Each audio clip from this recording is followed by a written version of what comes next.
Welcome back to part 3 of our coasters video. So what we did the last time was that we stained our coaster, showed you how to stain it. First video we showed you was how to put your vinyl on, and in this one we're going to show you how you're going to use your paint dauber and paint your piece.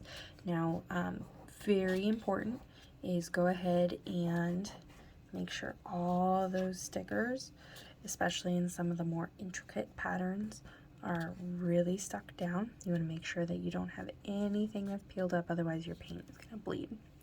So with this, the key is to use very light pieces. So you'll see that I have a teal, and I only put a small amount on the plate.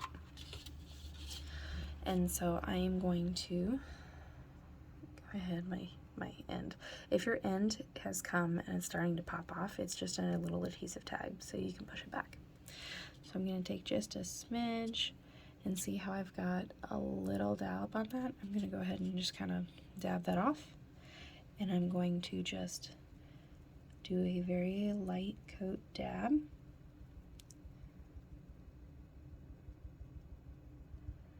For my piece.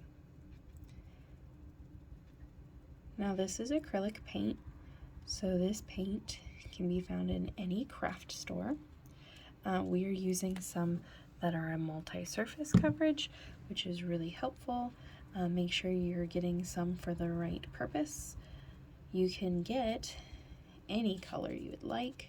You can even do glow in the dark, fluorescent, glitter, whatever you so choose.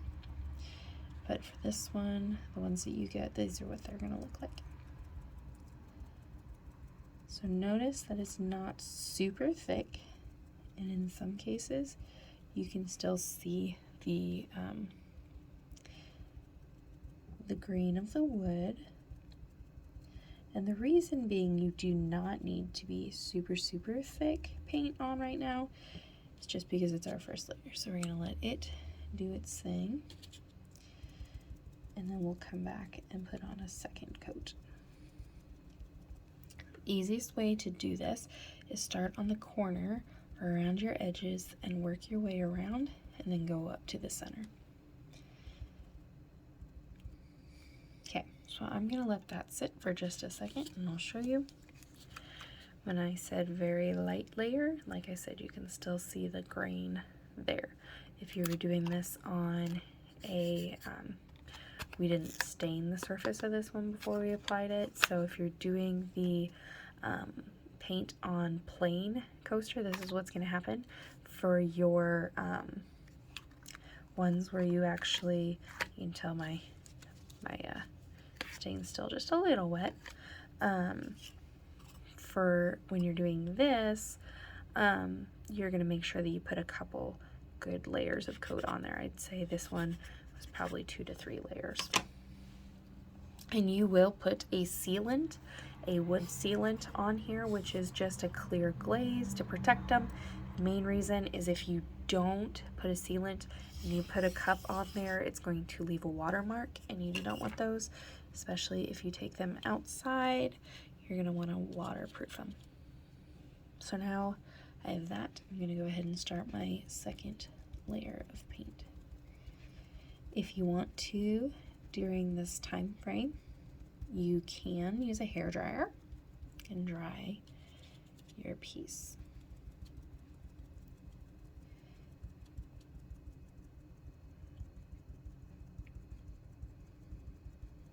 Just really making sure I get in all areas. You'll see that I'm kind of running out of paint here. We're going to see how close we can get to the end with that just little dab that I had. Darker paints, you're probably going to want 2 to 3. You could maybe even do 4. If you want like a whitewash look, you could even add a little water to it, or just do a very light coat, and it'll look more like a color stain versus paint.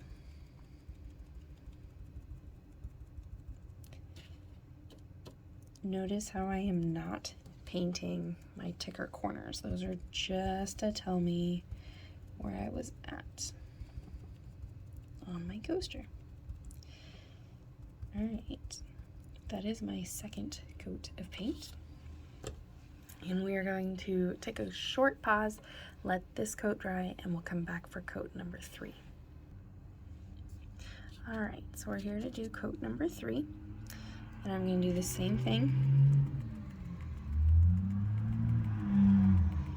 Really just getting in there and making sure everything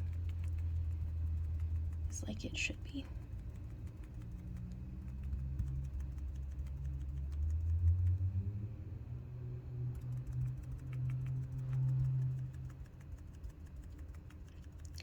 Really make sure that if you don't want like a blotchy, spongy kind of look, you can just kind of brush it on. But that also is gonna be helped when you do light layers.